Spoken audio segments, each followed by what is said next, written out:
Olá pessoal, aqui quem fala é Johnny Cash e no vídeo de hoje vamos falar de um fundo queridinho do pessoal que já pagou muito dinheiro para muitos investidores, mas hoje em dia anda meio capenga das pernas. Suas cotas estão caindo e tem muita gente vendendo o fundo achando que o fundo quebrou ou coisa parecida. O HCTR11, um fundo gigantesco de 2,7 bilhões de patrimônio, é um fundo imobiliário muito relevante para a nossa bolsa. Vamos dar uma olhada nesse fundo, pegar o relatório gerencial dele que ele soltou lá em dezembro. Foi o último relatório que ele soltou e o mais atualizado. Também vamos fazer aquela simulação que eu gosto e você gosta de quanto rende 20 mil reais investido nesse fundo e quanto renderia se você tivesse investido há 5 e 4 anos atrás. E o engraçado é que no HCTR11 só dá para fazer de 5 anos, 4 anos atrás porque ele foi criado em 2018. Então ele não é não velhaco ou ancião dos fundos imobiliários, mas já é um dos maiores fundos em questão de patrimônio aqui da nossa bolsa. É um fundo gerido pela Hectare e tem seu patrimônio, como eu disse, aproximadamente de 3 bilhões de reais, aqui está 2,6 bilhões. Tem também o número de cotistas muito relevantes, claro que não é o MXRF11 da vida, mas ainda assim são muitos cotistas, são mais de 200 mil cotistas nesse fundo. Como eu disse, o fundo começou lá em 2018, sendo mais específico, dia 19 de nove de 2018. É um fundo que investe preponderantemente em CRIs, ou seja, é um fundo de papel. Tem uma taxa de administração ali, controladoria e custódia de 0,21 ao ano, e também uma taxa de gestão de 0,99 ao ano, que são relativamente altas, mas isso é compensado pelo resultado do fundo. Então, na minha visão, eu não vejo problema algum, uma vez que você é mais taxado, mas você também recebe mais por isso. O fundo hoje, na gravação desse vídeo, está sendo cotado a mais ou menos R$ 95,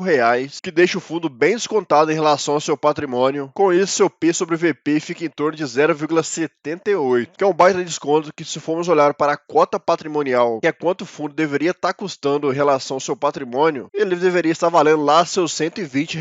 Bom, e aqui está a incógnita que muitos não sabem. E acabam vendendo o fundo achando que o fundo acabou, coisa e tal. Basta você reparar, o fundo é distribuindo mais ou menos 1% ao mês. E nos últimos 12 meses ele bateu 16% de dividend yield. Ou seja, pode ser que haja muito desespero, como é de costume, né? Quando as coisas sobem, as pessoas compram achando que o céu é limite, e quando caem, elas vendem tudo. E para que você entenda melhor como funciona o fundo, vou dar uma lida aqui no comentário do gestor, que está disponível no relatório gerencial do fundo. Lembrando que esse relatório foi o último relatório solto pelo HCTR11, que foi lançado lá em dezembro. E aqui diz o seguinte: no dia 6 de janeiro, o fundo anunciou a distribuição de R$ 1 por cota, que representa um dividend yield de 0,9% ao mês. Em relação à cota patrimonial, tal, o resultado do período foi impactado positivamente pela retomada do IPCA, 0,59 em outubro ali e 0,41 em novembro. Ou seja, se você já percebeu, o fundo é impactado diretamente com a inflação. Então já acendemos uma luzinha aqui. E fala também que o IPCA é o indexador de 91% da carteira de recebíveis do fundo. Hoje, 100% das crises em carteira tem proteção contra a deflação, ou seja, em cenário de variação negativa do índice, o resultado de correção monetária dos papéis se limita a zero em praticamente 100% das operações. E o que ele quis dizer com isso é que se tiver deflação, ou seja, queda da inflação, o fundo não ganha dinheiro e nem perde dinheiro. Fica no 0 a 0 ali. Portanto, quando for anunciada a deflação de julho, o impacto na correção dos ativos e, consequentemente, o resultado do fundo seria observado apenas na competência de setembro. Devido a esse cenário, à época optou-se por uma estratégia mais conservadora de antecipar a redução dos dividendos em agosto e utilizar a reserva de lucro nos demais meses de forma a manter uma distribuição estável de R$ 1,10 por cota, e assim contrabalancear os efeitos da deflação no resultado. Ou seja, se você tem o HCTR11 em carteira, você viu que ele manteve o pagamento de R$ 1,10 usando a reserva financeira do fundo. Isso muito feito para que o cotista não sentisse tanta variação no recebimento dos seus dividendos. Em dezembro também, o fundo adquiriu 101 milhões em CRIs, sendo 100% dos ativos já investidos, ou seja, tudo que ele comprou ele já tinha, só comprou mais. E diz 51% subordinada e 49% sênior. E aqui detalhe, 94% indexadas ao IPCA e 6% indexados ao IGPM. Como eu disse, o fundo é extremamente impactado pela inflação. A maioria dos seus ativos são indexados ao IPCA. Então, quando ele cai, o fundo sofre muito e quando ele sobe, o fundo se beneficia muito. Então, ele é afetado diretamente pela deflação, principalmente aquela que aconteceu ano passado, onde 3 meses tiveram deflação. Mas calma que mais pra frente no vídeo você vai ver uns gráficos e isso vai ficar bem mais claro para você. E bom, como eu disse, o fundo fez algumas movimentações e nesse gráfico aqui você vai ver quais foram essas. Como ele diz, ele fez várias compras de CRIs, a grande maioria indexada ao IPCA, só uma ali indexada ao IGPM, onde o volume foi de 101 milhões e ele também vendeu algumas CRIs no valor de 51 51 milhões, indexadas também ao IPCA. Ou seja, o fundo realizou muitas compras que no futuro bem próximo isso pode beneficiar e tanto o investidor. Bom, agora vamos dar uma olhada no DRE do fundo, demonstrativo de resultado do exercício. Bom, se você olhar todas as receitas do fundo, você vai ver que em julho ele teve uma receita de 30 milhões, em agosto também teve 30 milhões, mas em setembro, outubro e novembro essa receita veio caindo. E em dezembro também teve uma boa retomada das receitas. E isso tudo por causa da deflação, como ele mesmo disse no comentário. E se você reparar um pouco mais abaixo, onde está escrito correção monetária, você vai reparar que em julho ele teve uma correção monetária de 9 milhões, em agosto de 8, só que em setembro, outubro e novembro foi muito baixo, principalmente ali em setembro e outubro. E em dezembro já teve aquela retomada, pois a inflação voltou a subir. Outro ponto legal que você pode olhar aqui embaixo é o resultado do fundo, onde você pode ver que o resultado do fundo foi decaindo nesses meses de deflação. Como o próprio gestor disse, ele teve que usar da reserva de lucro do fundo para manter aquele pagamento de R$ 1,10 nos próximos meses, feito para que o investidor, o cotista do fundo, não sentisse tanto esse impacto. Agora, esse gráfico de resultado por cota, eu diria que vai esclarecer todas as suas dúvidas ou boa parte delas. Bom, nesse gráfico vemos o resultado por cota, ou seja, da onde vem cada centavinho que cai na sua conta. Temos a legenda em cima, se você reparar, onde tem negociação, juros, prêmio, correção monetária, receitas de FIIs, outras receitas e as despesas. Agora, se você olhar bem no gráfico, a parte escura são os juros das crises que o fundo tem. Já a parte mais clarinha ali é a correção monetária, ou seja, a correção é feita pela inflação e quando a inflação é maior, o IPCA dá aquela alta, a correção monetária do HCTR sobe demais. Você pode ver em maio ali que ela bateu R$ 1,34, ou seja, só de correção monetária esse fundo já bateria muitos outros rendimentos de muitas outras cotas. Mas contra uma alta do IPCA, como aconteceu em alguns meses que houve deflação, aí meu amigo, o fundo sofre. Você pode ver ali que depois de julho a coisa ficou feia. Mas e você se pergunta, mas o que isso tem a ver com o preço da cota? E eu te falo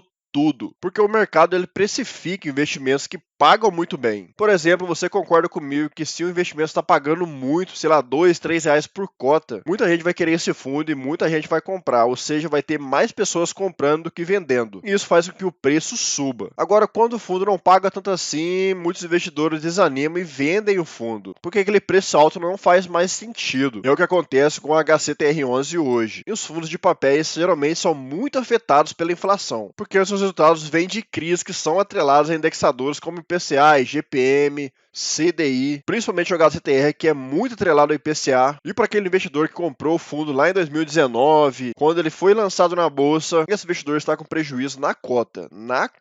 Mas dividendo, esse investidor bateu quase 100%, ou seja, ele já está no lucro, como vocês podem ver aqui no gráfico. Bom, agora é hora da gente dar aquela olhadela na carteira do HCTR11. E bom, a carteira do HCTR11 é composta por 78% de CRIs, 20% de outros fundos imobiliários, porque o HCTR11 compra a cota de outros fundos.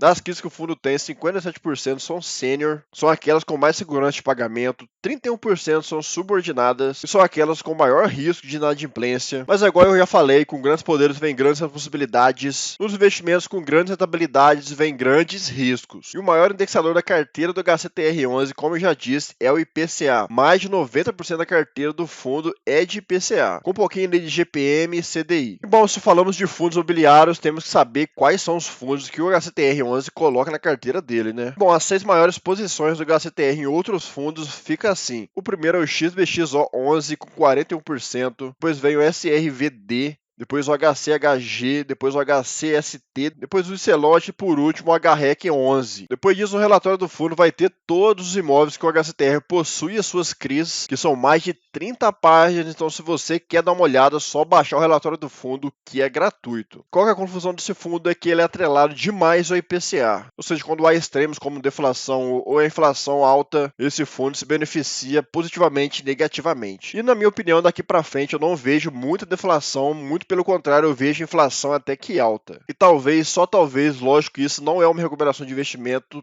talvez seja uma oportunidade nesse fundo. Mas cabe você analisar, viu? Bom, chegou a hora de fazer aquela simulaçãozinha gostosa de 20 mil investidos no HCTR11, mas começamos por hoje. Se você investisse hoje 20 mil reais no HCTR11, você iria obter mais ou menos 210 cotas. Isso te daria também 210 reais de rendimento mensal, contando com o último dividendo que foi pago, que foi de R$1. Mas agora vamos ver ações dos juros compostos e do reinvestimento trabalhando para você se você tivesse investido lá quando o fundo lançou 20 mil reais. Hoje você teria mais ou menos 303 cotas e estaria recebendo mais ou menos R$ 302,92, considerando o dividendo atual, tá? E você já teria recebido mais de R$ 15 mil de dividendos. E lembrando, desde quando o HCTR11 foi lançado, ele só começou a ser negociado de fato em 2019, ou seja, um pouco mais de 4 anos ali, que é um tempo muito baixo para quem quer um investimento de longo prazo. E diga-se de passagem, já deu um bom resultado, né? Bom, espero que você tenha gostado do vídeo. Se você gostou, deixa o seu like, se inscreva no canal, ativa o sininho de notificações para não perder quando sair vídeo novo. Se você quer me ver falando de algum fundo específico aí, deixe nos comentários aqui do vídeo. Eu fico por aqui. Fui!